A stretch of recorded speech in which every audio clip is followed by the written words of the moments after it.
আসসালামু আলাইকুম, সবাই কেমন আছেন? আশা করি আল্লাহর রহমতে সবাই ভালো আছেন। আমিও আলহামদুলিল্লাহ আল্লাহর রহমতে সবাই ভালো আছি।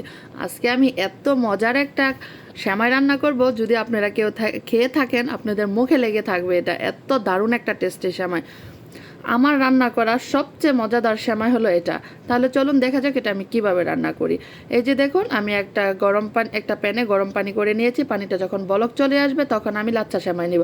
আমি এই ব্র্যান্ডের সেমাইটা নিয়েছি, আপনারা আপনাদের পছন্দ মতো সেমাই নিয়ে নেবেন। সেমাইটা নিয়ে আমি সুন্দর করে এটা বলক দিয়ে সিদ্ধ করে নিব। এই যে দেখুন, সেমাইটা কি সুন্দর বলক চলে এসেছে। আর হ্যাঁ, আপনারা কিন্তু অবশ্যই ভিডিওটা পুরোটাই দেখবেন, কেউ কিন্তু টেনে টেনে দেখবেন না। এই যে দেখুন, সেমাইটা কত সুন্দরভাবে বলক চলে এসে তার মধ্যে আমি দুধটা প্রসেসিং করে নিচ্ছি। এই যে দেখুন, এখানে আমি প্রায় 1.5 লিটারের মতো দুধ নিয়েছি। এটাকে আমি আগে থেকে জাল করে নিয়েছি।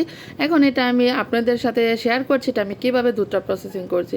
এখানে আমি সামান্য পরিমাণ চিনি নিয়েছি। এখানে আমি চিনি নিয়েছি 1 কাপ পরিমাণ থেকে 1/4 কাপ। সামান্য এলাচ গুঁড়ার 1 চিমটির মতো নিয়েছি এলাচ গুঁড়া দিয়ে এটা আমি সুন্দর করে ভালো করে নেড়ে চেড়ে মিশিয়ে নেব। যখন দুধটা সুন্দর করে মশলা চিনির সাথে মিশে যাবে, আমি কিন্তু এখানে 1 চিমটি পরিমাণ লবণও দিয়েছি। তার মধ্যে দিয়ে দিলাম আমি হাফ কোরানো নারকেল। এখানে আমি একটা নারকেল নিয়েছি, একটা থেকে আমি এখানে অর্ধেক দিয়েছি লিকুইড দুধের মধ্যে, আর বাকিটা দেবো আমি সেমাইয়ের মধ্যে। এই যে দেখুন, সেমাইটা আমি এখন কিভাবে প্রসেস করছি। এখানে আমি সিদ্ধ করা সেমাইটা দিয়েছি একটু লবণ, দিয়েছি 1 চিমটি পরিমাণ এলাচ গুঁড়া, দিয়ে দিলাম এখানে 4 টেবিল চামচ পরিমাণ গুঁড়া দুধ, দিয়ে দিলাম হাফ কাপ চিনি, দিয়ে এখানে হচ্ছে বাকি অর্ধেক নারকেলটা আমি এখন এখানে দিয়ে দিলাম। এখানে দিয়ে দিলাম 2 টেবিল পরিমাণ দিয়ে দিলাম ময়দা। দিয়ে এটা আমি সুন্দর করে নেড়ে চেড়ে মিশিয়ে নেব, কিন্তু এটা চামিচের সাহায্যে করলে হবে না, তাই আমি এটা হাত দিয়ে সুন্দর করে মেখে নিলাম। এই যে দেখুন, আমি কত সুন্দর এটা হাত দিয়ে করে নিচ্ছি। হাত দিয়ে করলে এটা অনেক সুন্দর একটা পেস্ট তৈরি হবে। এখানে মনে হয়েছে গুঁড়া দুধটা কম হয়েছে, তাই আমি এখানে আরেকটু গুঁড়া দুধ দিয়ে দিলাম। দিয়ে একটা প্যানের মধ্যে আমি গরম করে সয়াবিন তেল দিয়ে দিলাম। দিয়ে আমি যেভাবে আমরা ডালের বড়া ভাজি ঠিক সেই শেপ করে আমি প্রতিটা সেমাইয়ের এভাবে বড়া করে ভেজে নিব।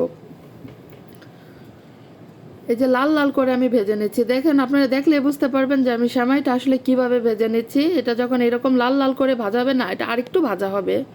আপনারা দেখতে থাকুন, তাহলেই বুঝতে পারবেন। আমার শরীরটা প্রচণ্ড খারাপ, আপনারা আমার জন্য দোয়া করবেন আমি যেন অনেক তাড়াতাড়ি সুস্থ হয়ে যাই। এই যে দেখুন, এইভাবে আমি ভেজে নিয়েছি। ভেজে নিয়ে আমি এক এক করে সবগুলো বড়া দুধের মধ্যে দিয়ে দেব। দিয়ে সুন্দর করে এটা আমি জাল করে নেব। আচ্ছা, আমার ভিডিও যদি আপনাদের ভালো লাগে অবশ্যই আমার ভিডিওগুলো শেয়ার করবেন, লাইক করবেন, আর অবশ্যই আমাকে ফলো দিবেন, আর আমার ইউটিউব চ্যানেলে সাবস্ক্রাইব করবেন।